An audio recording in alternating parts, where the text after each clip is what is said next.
Yo, what's up, people? It's your boy the Kryptonian saying here, bringing you a review for One Piece chapter 438.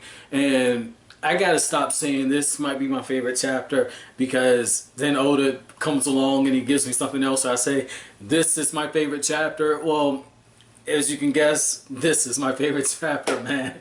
Like, I was so in love with what Zoro said, and I am taking note of this, like with the Usopp shit. I'm taking note of it because Zoro told Luffy, if we have a crew member who doesn't respect the crew or the pirate captain, then we're just plaything pirates. We're not really pirates, and we can't have a captain who does not deserve the respect of the crew. And he tells Luffy, he says, if you can't draw a line with Usopp right now, I'll be the next one to leave here. And I love that because, again, you know, Oda, in a very subtle way, I'd be very interested to know how many people predicted Luffy and Usopp kind of coming to blows before that actually happened, because in a very subtle way, we're getting little bits of tension between Luffy and Zoro. And just like with Usopp, it's coming from a different place. With Usopp, it was more of he has to prove to himself, like, oh, no, I'm being passive aggressive, I'm really the captain, and little small things, and Luffy just kind of went along with it.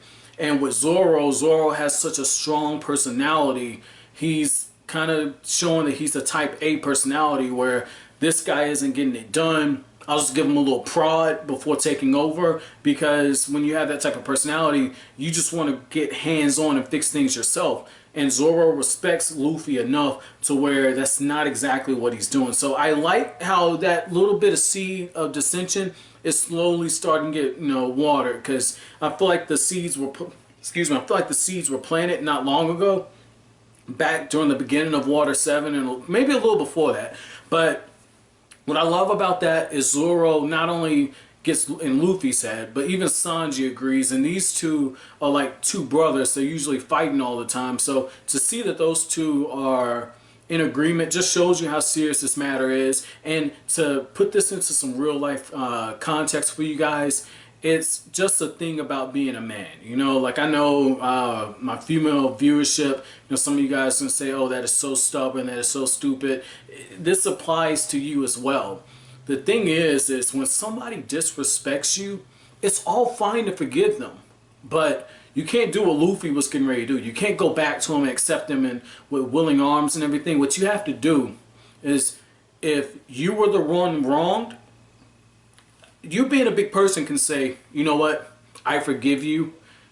I forgive you for everything you've done. But if they don't reciprocate it, if they don't make that first step and say, you know what, I screwed up, I'm sorry, you're setting yourself up for a world of trouble. There's something to be said about telling somebody, I understand where you're coming from. I understand where this anger that you harbor towards me is rooted in, but they have to say it first. So I like, especially in an authority position, but I like what Zoro said on that, man. I like that. Now I'm gonna make that my chapter question. I want to know what you guys think about that as far as forgiveness. Is it okay for you to be the first one to extend the olive branch even though you were the one wronged? And if you've done that, how does that work out for you? Me personally, that's never worked out well, so I am a little jaded when it comes to that. But I love what Zoro said on that, and I love the fact that as Usopp is running through the streets, he's so delusional. He's got it in his head like, oh, no, I'm going to tell them this, and they're going to be so apologetic, and we can put all this behind us. And I like how in one of the panels, we see an onlooker just looking at Usopp, and it's almost like Oda is drawing the faces where they're looking at Usopp to say, all eyes on you. What are you going to do now?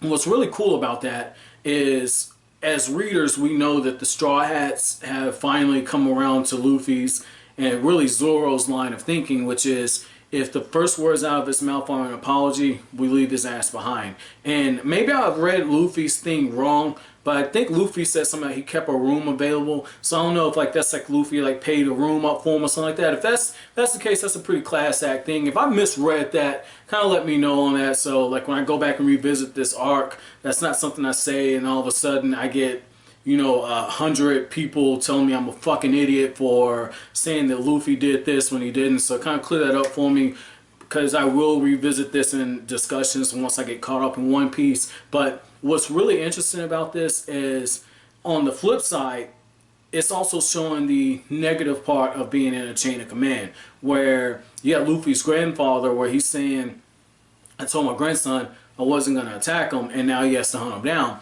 And what's really interesting about that is there's always someone above you. Unless you just run the business, you always answer to somebody.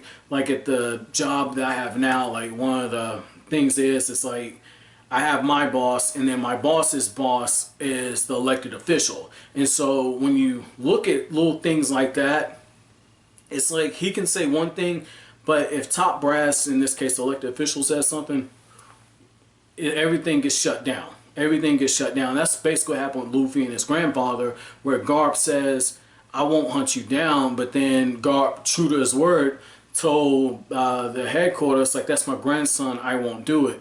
And very interestingly, we have Aokiji just laying there, and I know Nico Robin, you know, she did say, I can never figure out what this man's motives are. And what's interesting about Aokiji is it's almost like he's a guardian angel, and it's like he's just watching to try to see how Luffy and others kind of, he's like observing, same time watching what Nico Robin does. I think at this point he does feel a little bit indebted to what happened on the homeland, a little bit of guilt, but at the same time I think it's also, he's just curious with Nico Robin. You know, like, for once she's breaking the mold. She's breaking away from what it was that kept her alive for so long, and now she's sticking with one crew, and it's like he's just kind of watching to see, is she going to betray them this time? So I thought that was interesting. Now, Luffy's grandfather, holy fucking shit. If that's not old man strength, if you don't know what I'm talking about, right? Old man strength is like when I used to play basketball, and I go down to the court and I would hoop. And where I was at, we had an outdoor court, so there was no air conditioning, and it throws your shot off because you got the wind and temperature, little small things you wouldn't know. But anyway, like, so we're on the concrete, and I'm like 13, 14 years old, and I'm playing in the city. Like, we have a NBA team here, and so we had it wasn't an AAU league, but it was a competitive league, and I'm playing in that. And after practice, you know, I go home and I'm working on my own shot and everything, playing some pickup games, and you got these 30, 35, 40-year-old dudes who, you know, we call them the Bengay squad, because like they used to hoop back in the past, but you know, if they try and play a half-court game with us, or God forbid we talking playing full court, you know, they out huffing and puffing and stretching after the fact, so we call them the Bengay squad. Well, the thing that old man strength is they know how to use their body in a certain way that you, as a young up-and-coming person, you don't know how to do. But they've also just got that raw power that just sneaks up on you because you're not expecting it. And it's like in those movies, we see the old dude and he just randomly starts whooping ass. That's that old man strength.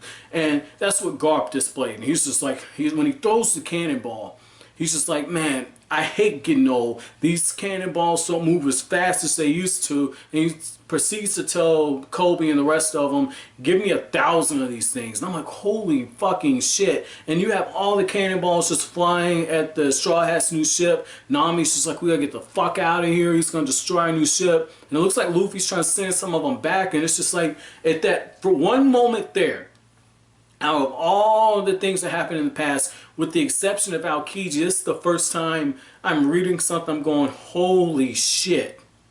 This Navy shit is serious.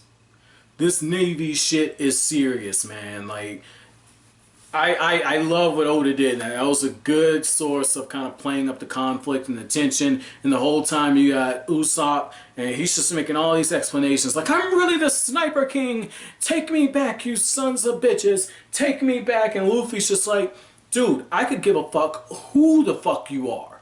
You're not coming back on my crew. He's not saying it, but he's not answering him. And it just shows that, like, Luffy, what he said, I think, way back with, I want to say it was Enel, or it might have been with Crocodile. The thing that Luffy says is, hey, I can't swing a sword well. I can't shoot a cannonball well. I can't navigate well. But I can't cook. But I have people in my crew who can do all these things, and I get stronger because of them. And in this case, it's like Luffy is still learning to be a leader. He's got a few things you can't teach, But it's stuff like this where Zoro or Sanji or someone else with a little more experience, or might be a more natural born leader that is a little sharper up top, they're guiding them along. So that's cool. You know, as you guys know, I like to chronicle Luffy's progression as a leader, because I'm really intrigued by it, because I see little small things that Oda does that it just really shows that he's paying good attention to detail when it comes to Luffy's character growth. I know that, you know, and you have other people and they say Luffy, his character rises and falls, and then I've even been told that around this point in the story, Luffy's character is in an all-time low in terms of growth, and I'm not fully seeing it. I feel like I review One Piece in a way to where I don't fanboy. I just tell it to you like it is, and I know from reading comments on past stuff, especially I think with the Skypiea arc, like, I know that I piss people off. So I know that I don't fanboy, and I know this might rub some people the wrong way, but this is just how I feel. Like, I really feel like Luffy shouldn't have been breaking down into tears. I feel like after everything that just happened, yeah, Usopp's a brother in arms and all this other shit, and you're bringing him back, you're welcoming him back, literally with open arms, because he's stretching out and he's pulling him back on. I totally get that, but man, like, dog, you're the captain. You don't need to do that shit, man. Like, I get it, manly tears and they're bonding. Like, if you want to save that for Nami, or most appropriately, in my opinion, if you want to save that for Nico Robin, where her family, her new family, after everything that we found out that happened to her, her new family is finally home. I think that that would have been a better ending to this chapter, to just have her watching this take place and to have her shed those silent tears. I think that would have been better. But that's just my thoughts on this matter, guys. I can't wait for the next chapter. But that's it for this video today. If you like anything I had to say, don't forget to comment, rate, subscribe, share. Thank you so much for watching to the end of the video. Have an awesome day, guys.